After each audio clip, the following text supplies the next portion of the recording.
I'm Niels Christensen. Welcome to Kitco News and our continuing coverage of the Mines and Money Online Connect Virtual Mining Conference.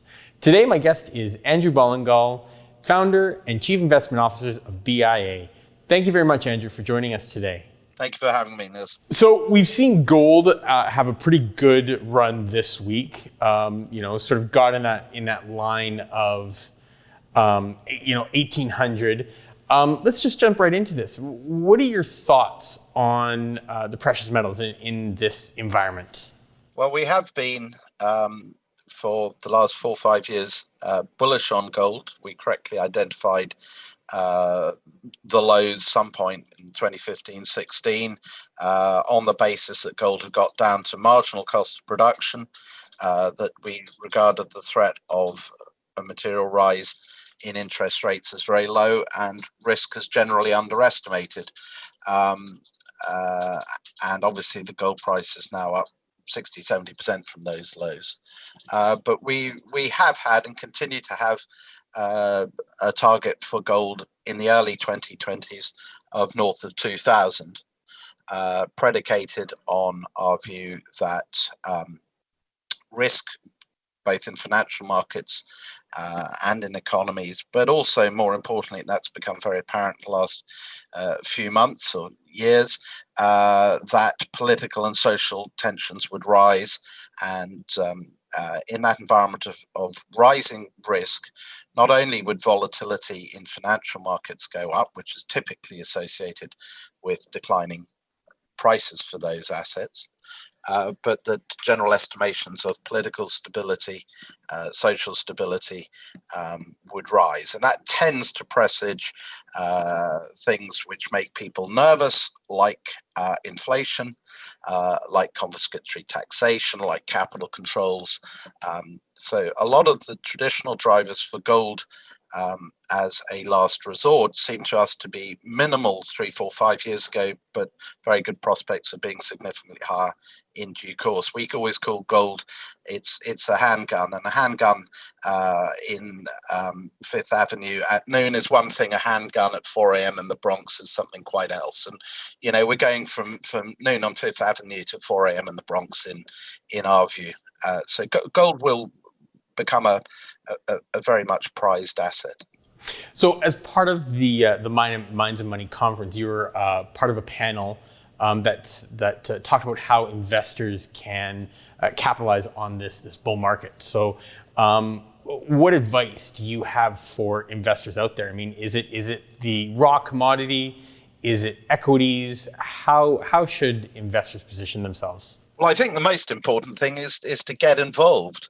One of the reasons we continue to be very bullish about gold and gold-related investments is because they remain tiny in the context of global financial assets. And if you look at gold the mined gold is $8 to $10 trillion roughly. The vast bulk of that is held by governments. It's not to say that it can't be sold, but it's not in conventional investors' portfolios.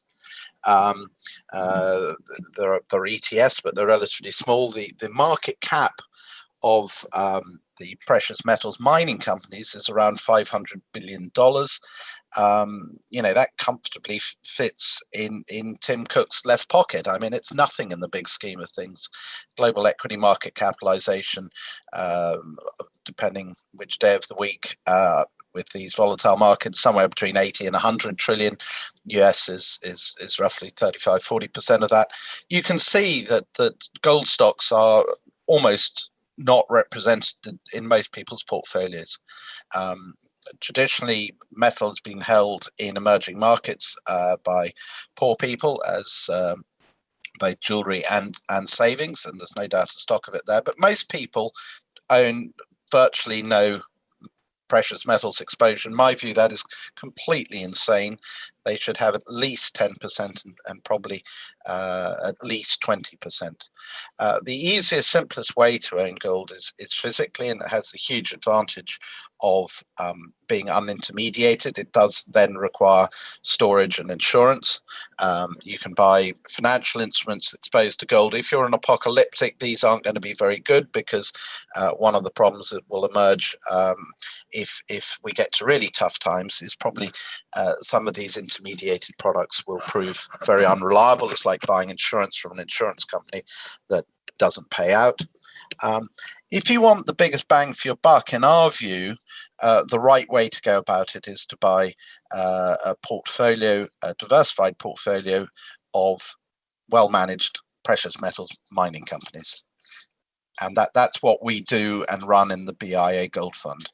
And that will outperform gold in a rising gold environment. It for various reasons, not all of the time, depends on how low gold shares have got and the various points where they've outperformed declining gold price. But on the whole, the best environment for gold shares is obviously relative to gold is when gold is going up. And it's worth pointing out that, gold has massively underperformed conventional shares, S&P and particularly NASDAQ over extended period. And gold shares have significantly underperformed gold, and junior gold shares have significantly underperformed both gold and major gold shares. And our conviction is very strongly, and has been for some time, it's only really paid off in the last 6, 9, 12 months, is that medium and smaller gold mining companies, for the most part, will do better than large gold mining companies in this continuing bull market. And we see this very much as the foothills, not the summit of this bull market in gold and gold mining. You make some interesting observations, about how small the gold market is, sort of compared to, it's the entire mining sector is an expensive lunch for a tech company. I guess, do you see generalists taking a look and being more involved in the mining sector? Like you did mention, virtually no investor holds a gold position. So I'm sort of wondering, are you seeing more money come in, and is it easier to attract investors to your fund? There have been tentative moves. I think there have been two main phases of that from non-specialist mining. But the real value hounds, the really smart value investors, leapt on gold in the autumn of 2015, beginning of 2016, because they saw gold as very low relative to its marginal cost of production and its portfolio utility, which is it's a very, very good diversifier in a portfolio. And at the same time, gold shares were selling at extremely low valuations relative to their net present worth or cash flows, even based on a very low gold price. So we had an influx there, and some of that stuck around. Some of it came out with the subsequent recovery in both the gold price and gold shares. And then periodically we have clusters of terror in the conventional world. We've obviously had a more recent one based around either financial market instability or fears that inflation is going to resume, and you see generalists begin to come back. But it's very small, it's very tentative.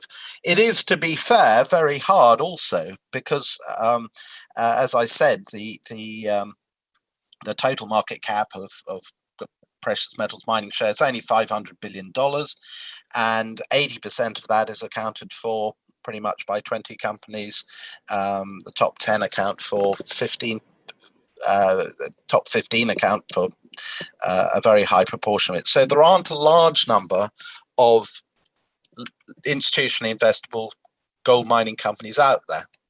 And it was a problem, but it's, in our estimation, much less of a problem, that for an extended period, the reason we didn't like the large gold mining companies, firstly, the math is against you. If you're producing 5 million ounces of gold a year, you've got to replenish that. You've either got to find it or buy it. And on the whole, these companies showed themselves to be disastrous pro-cyclical asset traders rather than contra-cyclical, which you need to be.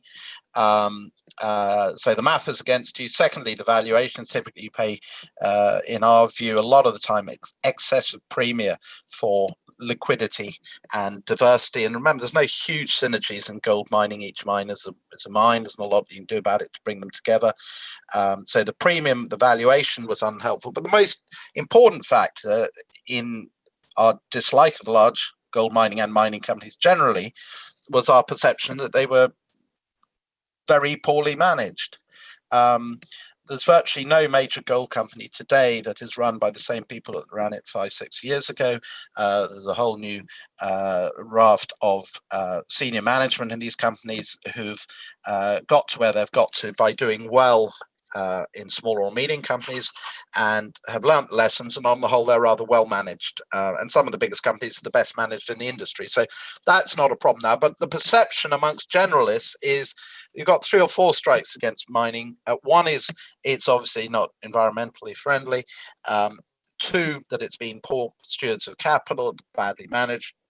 And 3, it's done rather badly in share price terms a lot of the time. And anyway, it's so small, it doesn't really matter. Everybody allocates assets in the rear view mirror.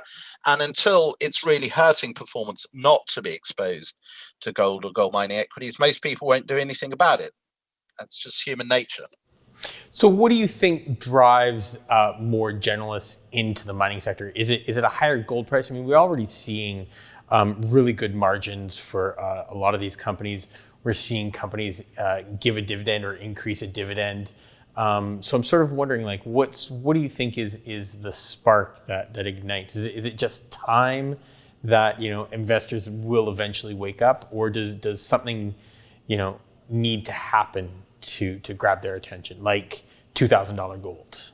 I think you've touched on a whole range of things. One of the groups of non-specialist money we see coming into gold shares actually are quantitative funds who've picked up on the structural improvement in the profitability cash flows of gold mining companies with higher gold price and better controlled costs. So that's definitely a factor. I think psychologically taking out the old high, the September 2011 high, will be helpful. There is an increasing groundswell of intelligent macro opinion that inflation is now in the wings. We've been resolutely of the view that it hasn't been, and that's been the right call to make, notwithstanding the tremendous infusions of liquidity over the last 10-15 years.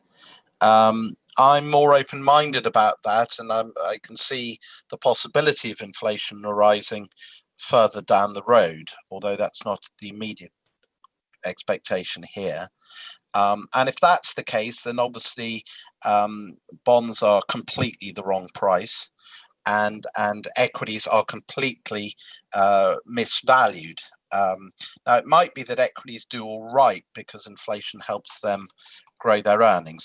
That wasn't, by the way, importantly the case in the 70s, where most companies suffered horrendously from inflation, because to get inflation going, you've got to get wage incomes, you've got labour share of the economy needs to rise, and on the whole that works against the interests of equity owners.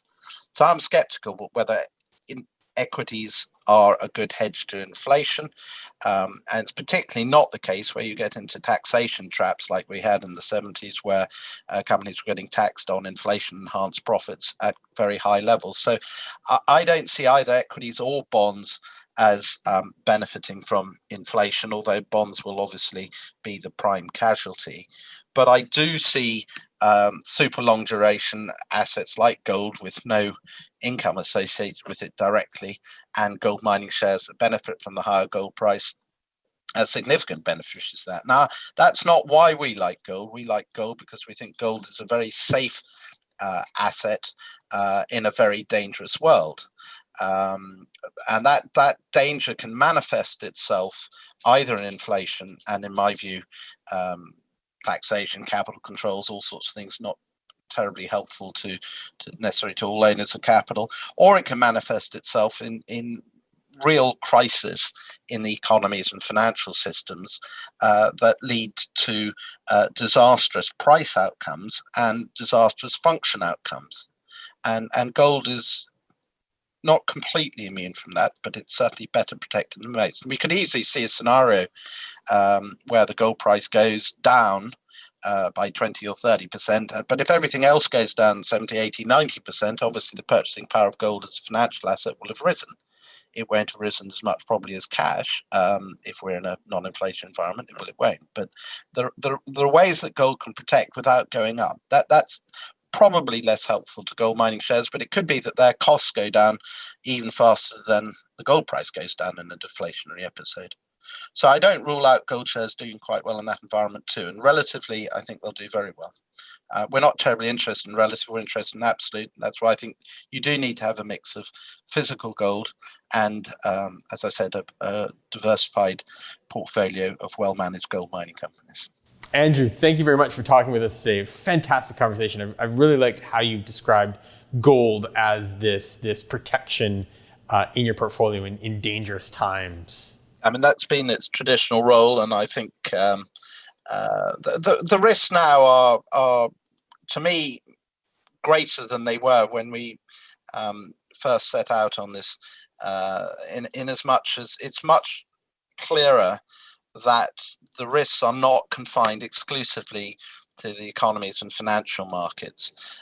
We've always maintained that the next serious market event, an economic event, recession, bear market, whatever you want to call them, would have very major social and political implications as well. And I think in that environment where it's so much harder to forecast what's going to happen, if it's a recession or a bear market, we've been through a lot of those. I've been looking at markets and gold shares since 1982. These things happen. What doesn't happen very often is what's about to happen now. And look, this is long before we had any mention of COVID. And I'm reasonably confident that gold would be not far off where it is now, with or without COVID. I don't see COVID as a net factor in what's happened to gold so far. I think the risks are that COVID is one of the fracturing elements that leads to a much worse outcome even than we'd anticipate in economies and markets, therefore in societies and politics. So whatever we thought about gold at the beginning of the year, we think about it in spades now. We're much more convinced bulls about it. And the roster of alternative investments that make sense given where we are now has narrowed even further. Andrew, thank you very much for your time. And it's been a pleasure talking with you today. Great. Thanks, Neil. Also with you. And thank you for having me. Thank you for watching Kitco News. For all our coverage from Minds and Money Online Connect Mining Conference, go to kitco.com. Stay safe and stay healthy.